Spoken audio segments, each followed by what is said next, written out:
Film की शुरुआत में एक डॉक्टर नजर आती हैं एक टेलीवाइज्ड इंटरव्यू में। यह लेडी डॉक्टर पब्लिकली डिक्लेयर करती हैं कि हमने कैंसर का इलाज ढूंढ लिया है। जब इंटरव्यूअर पूछती है अब तक कितने पेशेंट्स का इलाज किया है आपने, डॉक्टर इलाइज जवाब देती हैं लगभग 10 मिलियन यूनिट्स और सबके सब ठीक हो गए हैं। यह बताती हैं कि उनका ट्रीटमेंट पूरी तरह सक्सेसफुल था। इंटरव्यू खत्म होता है और स्टोरी 3 साल बाद दिखाई जाती है। यहाँ हम एक अमेरिकन सिटी मनहट्टन को देखते हैं जो पूरी तरह से वीरान होती है। बहुत सारी गाड़ियां वहां पार्क की गई होती हैं, लेकिन कोई भी इंसान वहां नहीं होता। बिल्डिंग्स खाली होती हैं और कोई इंसान नजर नहीं आता। इसी वक्त हम एक रेड कलर की कार को देखते हैं जो तेजी से आ रही होती है। विल स्मिथ जो इस मूवी का मेन हीरो है अपने डॉग के साथ कार में होता है। हम देखते हैं कि वो कार चलाते हुए डियर का शिकार कर रहे होते हैं। डियर तेजी से भाग रहा होता है और उसका पीछा कर रहे होते हैं।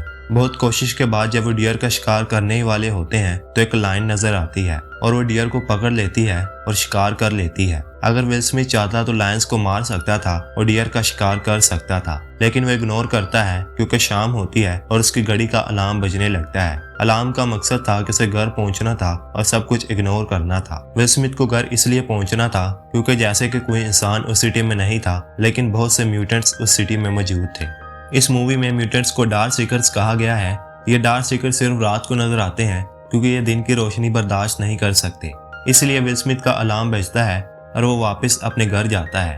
वो घर लौटकर अपने डॉग के साथ खाना खाता है, फिर वो अपने घर को पूरी तरह से सील कर देता है। सब डोर्स लॉक कर देता है और सब लाइट्स बंद कर देता है ताकि डार्क सीकर्स को किसी के होने का पता ना चले। विल स्मिथ अपने डॉग से बहुत प्यार करता है। वो दोनों एक ही टब में सो रहे होते हैं और बाहर बहुत से डार्क सीकर्स बातें कर रहे होते हैं। अब मूवी फ्लैशबैक में चले जाती है। फ्लैशबैक में हम देखते हैं कि विल स्मिथ अपनी फैमिली के साथ है। वो अपनी बेटी और बीवी को एयरपोर्ट ले जा रहा होता है। विल स्मिथ अपनी बीवी को कहता है कि कम से कम 2 हफ्तों का मील प्लान कर लो और एटीएम से पैसे निकालो और अपने पास रखो।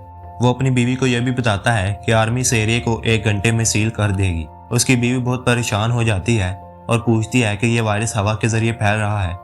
विल स्मिथ को कुछ पता नहीं होता, लेकिन वो जवाब देता है हाँ हो सकता है ये सच हो।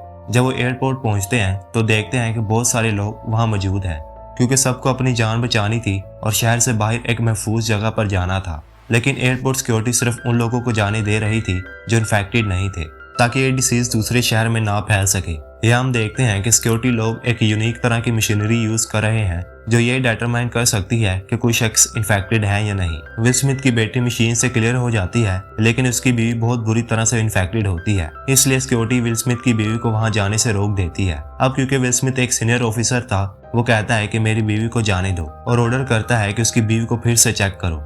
मशीन दूसरी बार उसकी बीवी को क्लियर कर देती है, मतलब मशीन बताती है कि उसमें कोई वायरस नहीं है। अब वो दूसरे शहर में ट्रैवल कर सकती है। क्योंकि विल स्मिथ सीनियर ऑफिसर था, उसकी फैमिली के लिए एक हेलीकॉप्टर अरेंज किया गया। जब हेलीकॉप्टर उड़ता है तो दूसरी साइड से आने वाला हेलीकॉप्टर डार्क सीकर्स के हमले का शिकार होता है और वो हेलीकॉप्टर विल स्मिथ के हेलीकॉप्टर से टकरा जाता है और दोनों हेलीकॉप्टर तुरंत क्रैश हो जाते हैं। हेलीकॉप्टर में सब पैसेंजर्स मर जाते हैं, जिसमें उसकी बीवी और बेटी भी शामिल है। अब हम विल स्मिथ को लैब में देखते हैं जो इन्फेक्टेड लोगों के लिए मेडिसिन बना रहा है। इस लैब में बहुत से इन्फेक्टेड चूहे भी हैं ताकि विल स्मिथ अपनी मेडिसिन को चेक और टेस्ट कर सके। देखना यह है कि मेडिसिन काम कर रही है या नहीं। एक्सपेरिमेंट के दौरान वो ये भी एसेस करता है कि पहले जो चूहे ट्रीटमेंट ले चुके हैं वो ठीक हुए हैं या नहीं। एक्सपेरिमेंट के दौरान ये समझ आता है कि चूहे ठीक नहीं हो रहे, बल्कि बहुत अग्रेसिव हो गए हैं और मेडिसिन उन पर काम नहीं कर रही। इस प्रॉब्लम के दौरान विल एक चूहा देखता है, वो शांत से बैठा होता है और दूसरे चूहों की तरह अग्रेसिव नहीं होता। विल स्मिथ समझता है कि उसकी मेडिसिन उस चूहे पर काम कर रही है क्योंकि वो कोई रिएक्शन नहीं देखता। वो फैसला करता है कि ये सही वक्त है इंसानों पर एक्सपेरिमेंट करने का, ताकि लोगों को इन्फेक्शन से बचाया जा सके। जो लोग डार्क सीकर्स बन चुके हैं शायद उन्हें फिर से इंसान बनाया जा सके। कहानी अब प्रेजेंट में वापस आती है जहाँ वो अकेला मनहट्टन में होता है। एक चीज जो वो रेगुलर करता है वो ये है कि वो बाहर जाता है और FM रेडियो से सिग्नल्स भेजता है। अगर कोई इंसान उसे सुन रहा है और मदद चाहता है तो मैं यहाँ हूँ, मैं मील्स और शेल्टर्स प्रोवाइड कर सकता हूँ। वो उम्मीद करता है कि कोई उसे सुनेगा और कांटेक्ट करेगा। उसे यकीन है कि मैं यहाँ अकेला नहीं हूँ। वो अपनी अवेलेबिलिटी एक ब्रिज पर 12 PM पर अनाउंस करता है और कहता है कि मैं तुम्हें वहाँ हर रोज मिलूंगा। अब विल स्मिथ को शिकार के लिए एक और डियर नजर आता है। अपने डॉग का पीछा करते हुए वो और उसका डॉग एक कमरे के करीब आते हैं। वहाँ अंधेरा था। विल स्मिथ वहाँ जाना नहीं चाहता था, मगर उसका डॉग अंधेरे कमरे में चला जाता है। क्योंकि विल स्मिथ अपने डॉग से बहुत प्यार करता है, इसलिए वो अपने डॉग के लिए अंधेरे कमरे में चला जाता है। उसकी गन में एक लाइट थी जो उसे अपने डॉग को ढूंढने में मदद कर रही थी। वहाँ उसे अपना डॉग मिलता है और वो उसे कहता है कि चलो घर चलते हैं, मगर उसका डॉग बहुत डरा हुआ था और विल स्मिथ को कमरे से कुछ आवाजें सुनाई देती हैं। जब वो इधर उधर देखता है तो उसे डार्क सीकर्स नजर आते हैं जो कि म्यूटेंट्स हैं। इससे पहले कि वो उस पर हमला करें, विल स्मिथ उसे गोलियों से भून डालता है। वो अपने डॉग को लेकर भागने की कोशिश करता है, जबकि दूसरे डार्क सीकर्स उसे सुन लेते हैं और उसका पीछा करते हैं। विल स्मिथ अपनी जान बचाने के लिए भाग रहा होता है कि एक डार्क सीकर सामने आ जाता है। वो खिड़की तोड़कर बाहर कूद जाता है और अपने ऊपर होने वाले हमले से बच जाता है। अब जबकि खिड़की टूटती है तो डार्क सीकर जो उसका पीछा कर रहा था रोशनी से मर जाता है। जैसे पहले बताया था कि डार्क सीकर्स रोशनी का सामना नहीं कर सकते, इसलिए वो रोशनी में नहीं आते, क्योंकि वो मर जाते हैं जब रोशनी नजर आती है। विल स्मिथ के लिए अच्छी खबर यह थी कि उसे पता था कि डार्क सीकर्स वहां मौजूद थे। वो सोचता है कि एक डार्क सीकर को पकड़ने का जो उसकी मदद करेगा उनके खिलाफ टेस्ट करने में, ताकि मैं जल्दी से जल्दी मेडिसिन बना सकूं और उन्हें ठीक कर सकूं। अब विल स्मिथ एक ट्रैप लगाता है ताकि डार्क सीकर्स को पकड़ सके। वो अपने डॉग से कहता है कि गाड़ी में ही रहे, क्योंकि वो इन्फेक्ट हो सकता है। यहाँ विल स्मिथ अपने बारे में बात नहीं करता, क्योंकि वो रोजाना डोसेस ले रहा था ताकि इन्फेक्शन से बच सके। कुछ देर बाद उसे पता चलता है कि एक डार्क सीकर ट्रैप में फंस गया है। अब डार्क सीकर विल स्मिथ के काबू में था, मगर हम देखते हैं कि एक म्यूटेंट उस अंधेरे कमरे की खिड़की से नजर आता है। वो जोर जोर से चिल्लाता है जैसे वो बदला लेना चाहता हो। अब विल स्मिथ उस म्यूटेंट को अपनी लैब में ले जाता है और उस पर वही मेडिसिन इस्तेमाल करता है जो उसने चूहे पर की थी, जो उसे लगता था कि वो ठीक हो रहा था। वो देखता है कि डार्क सीकर की सांस धीमी हो रही है, उसका दिल धक धक करना कम हो जाता है और वो सोचता है कि वो ठीक हो रहा है। वो म्यूटेंट उठता है और वो जोर जोर से चिल्लाता है और फिर से बेहोश हो जाता है। विल स्मिथ मायूस हो जाता है कि उसका इलाज पूरी तरह काम नहीं कर रहा। यहाँ विल स्मिथ एक वीडियो रिकॉर्डिंग बनाता है और कहता है जो मेडिसिन मैंने बनाई है वो मेरे लिए काम कर सकती है, लेकिन उन लोगों के लिए नहीं जो पहले से इन्फेक्टेड है, और मैं बार बार कोशिश कर रहा हूँ ताकि उन डार्क सीकर्स को ठीक कर सकूं। वो ये भी कहता है कि जब मैं डार्क सीकर को पकड़ रहा था तो उनमें से एक मुझे घूर रहा था। घूरते हुए वो रोशनी में आ गया जो उसे इन्फेक्ट नहीं कर सकी। ये हो सकता है क्योंकि वो भूखे हैं और अपनी जिंदगी का तरीका बदल रहे हैं। धीरे धीरे वो अपने आप को सनलाइट का आदी बना रहे हैं। वो ये सब कुछ वीडियो कॉन्फ्रेंस में रिकॉर्ड करता था। एक अमेरिकन शहर में रहते हुए लगभग 1000 दिन गुजर चुके थे। एक दिन जब वो अपने डॉग के साथ बाहर था तो उसका पैर एक ट्रैप में फंस गया। वो हवा में उल्टा लटक गया। ये ट्रैप डार्क सीकर्स ने बनाया था, क्योंकि डार्क सीकर्स के पास सोचने और समझने की एबिलिटी होती है। अब विल स्मिथ को लगता है कि वो हवा में लटक रहा है और बेहोश हो जाता है। ये ट्रैप उसी तरह से बनाया गया था जैसे विल स्मिथ ने दूसरे दिन बनाया था। अब डार्क सीकर्स ने वही ट्रैप कॉपी करके विल स्मिथ को फंसा लिया था। कुछ देर बाद उसका अलार्म बजता है, जो मतलब ये है कि शाम होने वाली है, और उसका डॉग बार बार भौंकने लगता है ताकि वो खुद को आजाद कर सके और घर जा सके, क्योंकि ये वक्त डार्क सीकर्स का है और अगर वो आ गए तो उसे नहीं छोड़ेंगे। वो उठता है और अपनी पॉकेट से छुरी निकालकर रस्सी काट देता है, मगर जब वो नीचे गिरता है तो रस्सी उसके पैर में घुस जाती है। विल स्मिथ अपनी कार के पास अपने डॉग के साथ पहुंचता है और वही डार्क सीकर नजर आता है जो रोशनी में आया था।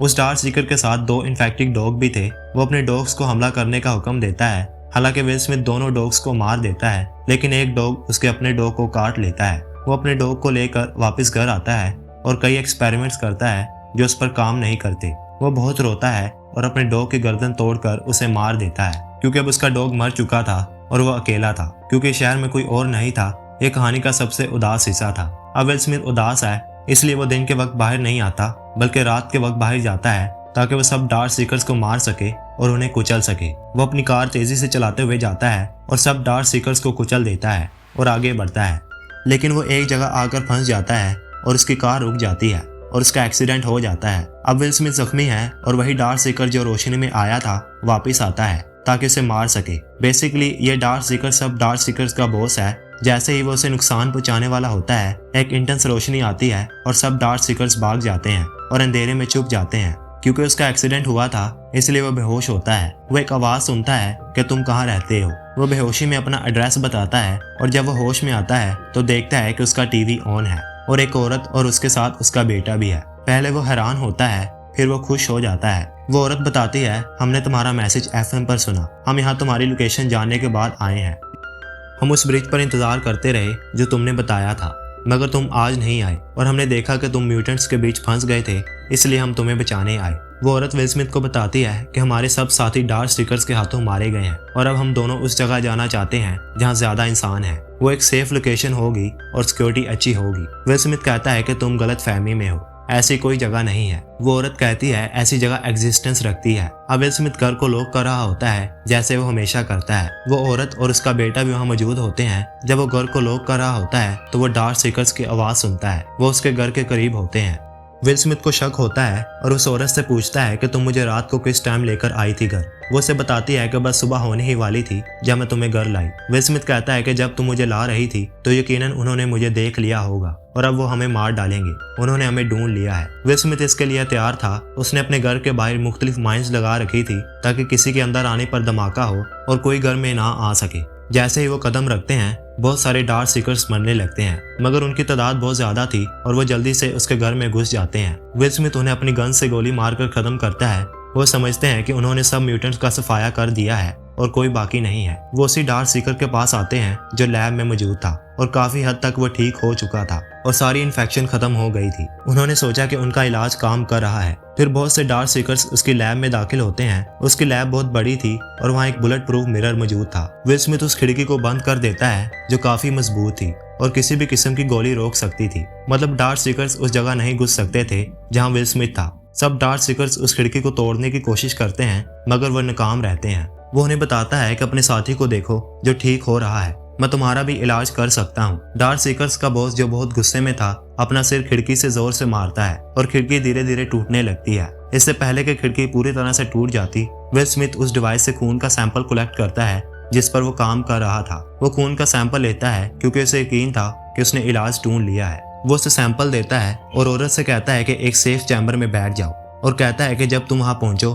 तो उन्हें यह सैंपल देना। वो औरत विल स्मिथ से कहती है कि तुम भी अंदर आ जाओ, मगर वो कहता है नहीं, क्योंकि वो रुकने वाले नहीं है, मुझे उन्हें खत्म करना होगा। वो एक दराज को ओपन करता है और एक हैंड ग्रेनेड उठाता है और उनके दरमियान भागते हुए जाता है और ग्रेनेड को ओपन कर देता है, जिससे यहाँ एक बड़ा धमाका होता है जिसकी वजह से विल स्मिथ और सब डार्क सीकर्स मर जाते हैं। बाद में हम देखते हैं कि वो औरत उस जगह पहुंच जाती है जहाँ वो जाना चाहती थी, वही जगह जहाँ बचे कुचे इंसान मौजूद थे और वहाँ बहुत हाई सिक्योरिटी थी ताकि कोई डार्क सीकर वहां ना आ सके। वो वहां सिक्योरिटी को सैंपल देती है। यह वही मेडिसिन थी जो विल स्मिथ ने उस औरत को दी थी और विल स्मिथ ने अपनी जान देकर इंसानियत को बचा लिया। इसलिए इस मूवी का नाम आई एम लेजेंड रखा गया और यहीं पर यह कहानी खत्म होती है।